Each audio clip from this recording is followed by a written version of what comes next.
надо объяснить, что из укрытия ракеты пускают только на испытаниях. В реальном бою управлять огнем будут прямо из кабины.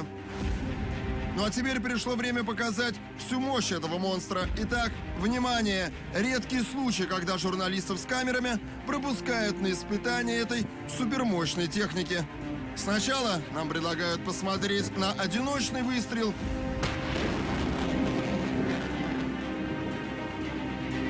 И, наконец, вот он, полный залп.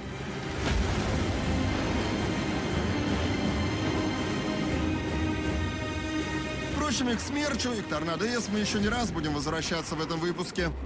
Но сначала надо вспомнить, чтобы достигнуть такой мощи, системам залпового огня пришлось...